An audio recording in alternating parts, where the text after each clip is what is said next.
ইনকিলাব জিন্দাবাদ জানিয়ে দিব হাতে থাকা সর্বশেষ আপডেট বাংলা সংবাদ। প্রথমেই সংবাদ শিরোনাম। প্রধান উপদেষ্টার ভাষণে নির্বাচনের রোডম্যাপ না থাকায় হতাশ বিএনপি। এরপর জানিয়ে দিব চীনের উদ্দেশ্যে ঢাকা ছেড়েছেন প্রধান উপদেষ্টা। এদিকে স্মৃতিসৌধে আওয়ামী লীগের ঝটিকা মিছিল, আটক ৩। আরো জানিয়ে দিব হাসিনা মুক্ত স্বাধীনতা রক্ষা করতে হবে বলেছেন রাশেদ প্রধান। সর্বশেষ জানিয়ে দিব দ্বিতীয় স্বাধীনতা বলতে কিছু নেই বলেছেন মির্জা আব্বাস। এতক্ষণ শুনছিলেন সংবাদ শিরোনাম, এবারে বিস্তারিত। প্রধান উপদেষ্টার ভাষণে নির্বাচনের রোডম্যাপ না থাকায় হতাশ বিএনপি। অন্তর্বর্তীকালীন সরকারের প্রধান উপদেষ্টা ডক্টর মোহাম্মদ ইউনূসের ভাষণে নির্বাচনী রোডম্যাপ না থাকায় হতাশা প্রকাশ করেছে বিএনপি। বুধবার ২৬ মার্চ সকালে রাজধানীর শেরেবাংলা নগরে বিএনপির প্রতিষ্ঠাতা শহীদ প্রেসিডেন্ট জিয়াউর রহমানের মাজারে স্বাধীনতা দিবস উপলক্ষে শ্রদ্ধা নিবেদন শেষে দলের মহাসচিব মির্জা ফখরুল ইসলাম আলমগীর এই হতাশা প্রকাশ করেন। প্রধান উপদেষ্টার মঙ্গলবারের বক্তব্যে হতাশার কথা জানিয়ে মির্জা ফখরুল বলেন, প্রধান উপদেষ্টা যে বক্তব্য রেখেছেন তিনি সেখানে নির্বাচনের রোডম্যাপের কথা বলেননি, ফলে আমরা অত্যন্ত হতাশ হয়েছি। তিনি বলেন, একটি ফ্যাসিস্ট সরকার দীর্ঘ ১৫ বছর জাতির ওপর ভয়াবহ নির্যাতন চালিয়েছে। তারা ক্ষমতায় টিকে থাকার জন্য গুমখুন নির্যাতন চালিয়েছে।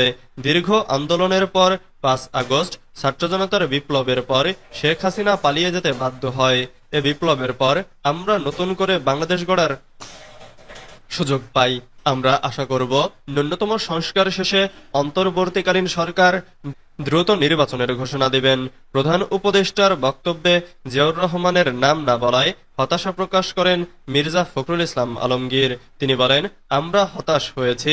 তারা বক্তব্যে স্বাধীনতার ঘোষক জিয়াউর রহমানের নাম একবারের জন্য উল্লেখ করেননি, কিন্তু এটাই ইতিহাস। আমরা চাই না আওয়ামী লীগ যেমন ইতিহাস বিকৃতি করেছে তেমনি এখন আবার ইতিহাস বিকৃত হোক।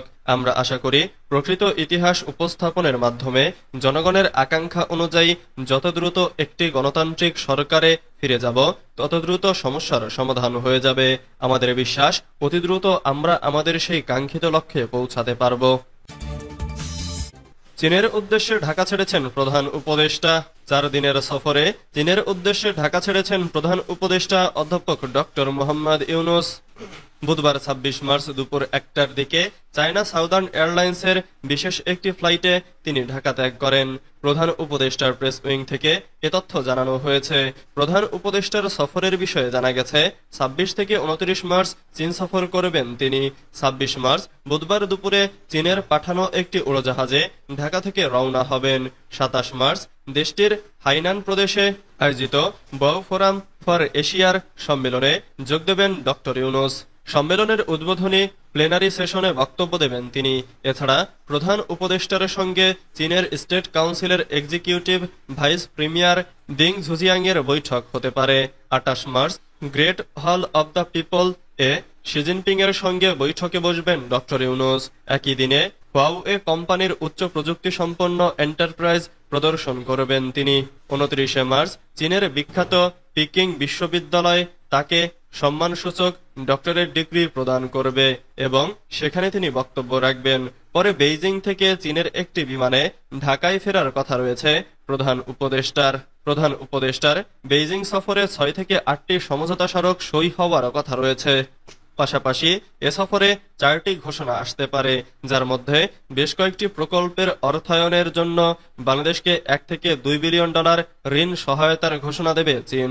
এছাড়া মোংলা বন্দরের আধুনিকায়নে অর্থায়নের বিষয়টিও যুক্ত থাকবে।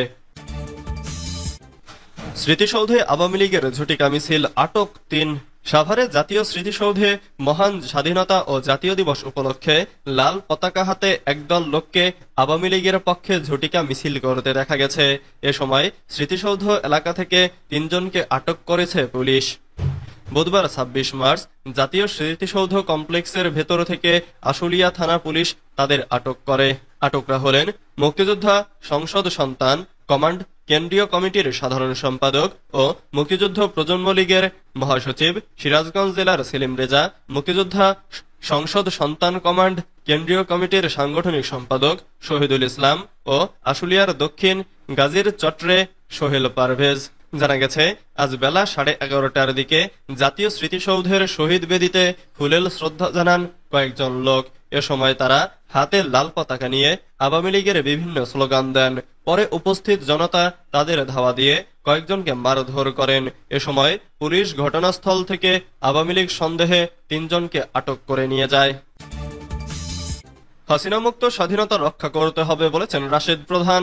জাতীয় গণতান্ত্রিক পার্টির সভাপতি ও দলীয় মুখপাত্র রাশেদ প্রধান বলেছেন, ৭১-এর প্রেরণায় আমাদের ২৪-এর বিপ্লব করতে হয়েছে। কারণ ৭১-এ আমরা প্রকৃত স্বাধীনতা পাইনি।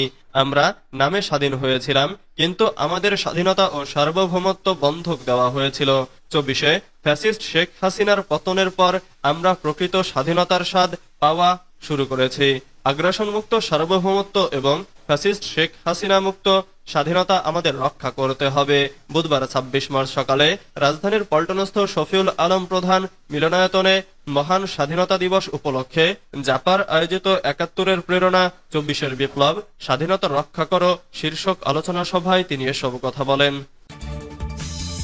দ্বিতীয় স্বাধীনতা বলে কিছু নেই বলেছেন মির্জা আব্বাস। বিএনপির স্থায়ী কমিটির সদস্য মির্জা আব্বাস বলেছেন, দ্বিতীয় স্বাধীনতা বলে কিছু নেই। বুধবার ২৬ মার্চ সাভারের জাতীয় স্মৃতিসৌধে ৭১-এর বীর সেনানীদের প্রতি শ্রদ্ধা জানিয়ে সাংবাদিকদের সঙ্গে আলাপকালে তিনি এসব কথা বলেন। মির্জা আব্বাস বলেন, যারা দ্বিতীয় স্বাধীনতার কথা বলে তারা স্বাধীনতা দিবসের দিনকে খাটো করে দেখতে চায়। তাদের মুক্তিযুদ্ধে কোনো ভূমিকা ছিল না। রাজনীতির মাঠে সবাই সব দলের প্রতিপক্ষ উল্লেখ করে তিনি আরো বলেন, দলগতভাবে মতভেদের পার্থক্য থাকলেও দেশের প্রয়োজনে সবার ঐক্য একই থাকবে। এদিকে যুব ও ক্রীড়া উপদেষ্টা আসিফ মাহমুদ বলেছেন, ৭১ দেশকে জন্ম দিয়েছে, তবে বিগত সময়ে স্বাধীনতার ধারণা নষ্ট করা হয়েছে। ৭১-এ অর্জিত স্বাধীনতা রক্ষা করতেই ২৪-এর অভ্যুত্থান হয়েছে। আর বন ও পরিবেশ উপদেষ্টা সৈয়দা রিজওয়ানা হাসান বলেছেন, জনগণ যে সংস্কার চায় তাতে ঐক্যমত আনা জরুরি।